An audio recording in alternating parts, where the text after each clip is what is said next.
افتتاح بخاری آغاز پر پہلی حدیث مبارک سے کچھ مدنی پھول دیے مبلغ دعوت اسلامی اور دارالفتاح اہل سنت کے اسلامی بھائی نے آپ نے ورود حدیث اور بزرگوں کی صحبت کے حوالے سے ارشاد فرمایا۔ امام بخاری رحمۃ اللہ تعالی علیہ اپنے استاد گرامی عبداللہ بن زبیر الحمیدی رحمۃ اللہ تعالی علیہ کے طریق سے، ان کی سند سے علقمہ بن وقاص اللیثی رضی اللہ تعالی عنہ سے روایت کرتے ہیں۔ حضرت سیدنا علقمہ بن وقاص اللیثی رضی اللہ تعالی عنہ فرماتے ہیں، میں نے حضرت عمر بن خطاب رضی اللہ تعالی عنہ کو منبر پر یہ کہتے سنا کہ میں نے اللہ کے رسول عز و جل و صلی اللہ تعالی علیہ وسلم کو فرماتے ہوئے سنا، اعمال نیات پر ہی ہیں، ہر شخص کے لیے وہی ہے جو اس نے نیت کی، تو جس کی ہجرت دنیا کی طرف ہو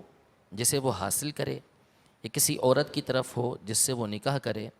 تو اس کی ہجرت اسی کی طرف ہے جس کی طرف اس نے ہجرت کی۔ یہ بخاری شریف کی پہلی حدیث پاک ہے جسے امام بخاری نے کتاب میں نقل کیا ہے، اور اس حدیث پاک کے بہت سارے فضائل اور اس حوالے سے جو ہے وہ احکامات، اس کی شروحات نقل کی گئی ہیں۔ پہلی بات یہ کہ چونکہ یہ نیت کا معاملہ ہے، اور الحمدللہ عز و جل ہمارے ماحول میں یعنی ایک خاصہ سمجھ لیں یا ایک یوں سمجھ لیں کہ خصوصیت ہے، اور ایک خاص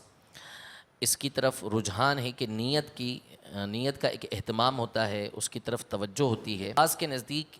دین کے 70 ابواب کے اندر یہ حدیث پاک داخل ہے، اور اس کی تفصیل الاشباہ والنظائر جو فقہ حنفی کی مشہور قواعد کے اوپر کتاب ہے، اس میں علامہ ابن نجیم مصری رحمۃ اللہ تعالی علیہ نے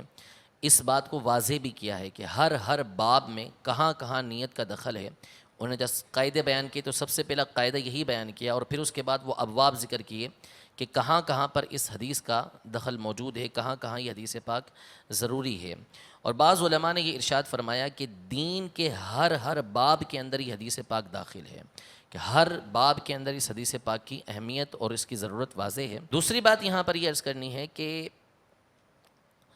اس حدیث پاک کا جو سبب ورود ہے، یعنی حدیث پاک نبی کریم صلی اللہ علیہ وسلم نے بیان فرمائی، تو اس کا سبب کیا بنا، کس وجہ سے بیان فرمائی، تو اس میں علماء کے ایک تفصیلی بحث ہے۔ وہ جو نبی کریم صلی اللہ تعالیٰ علیہ وسلم کی تعلیمات تھیں کہ دنیا کے لیے ہم نے ہجرت نہیں کرنی، مال و دولت کے لیے ہجرت نہیں کرنی، بلکہ اللہ اور اس کے رسول کے لیے ہجرت کرنی ہے، تو ممکن ہے کہ نبی کریم صلی اللہ تعالیٰ علیہ وسلم نے یہ بات اس لیے ارشاد فرمائی ہو تاکہ جو بھی مدینہ منورہ کی طرف ہجرت کرے مکہ مکرمہ سے، تو وہ صرف اور صرف اللہ اور اس کے رسول عز و جل و صلی اللہ تعالیٰ علیہ وسلم کے لیے کرے۔ اب اس سے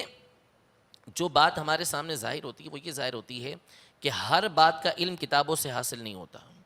ہر چیز کا علم یہ کتابوں سے حاصل نہیں ہوتا، بلکہ اس کے لیے بہت ساری چیزیں جو ہوتی ہیں وہ صحبت کے ذریعے حاصل ہوتی ہیں۔ بزرگوں کی صحبت میں بیٹھنا، اولیاء کی صحبت میں بیٹھنا، علماء کی صحبت میں بیٹھنا، یہ اس کے اوپر مستقل کتابیں ہیں اور مستقل اقوال ہیں علماء کے کہ کتنا مفید ہے علماء کی صحبت کے اندر بیٹھنا، بزرگوں کی صحبت کے اندر بیٹھنا، خصوصاً اولیاء کی صحبت کے اندر بیٹھنا، کہ وہاں ایسے نکات ہمیں ملتے ہیں جو کتابوں کے اندر نہیں ملتے۔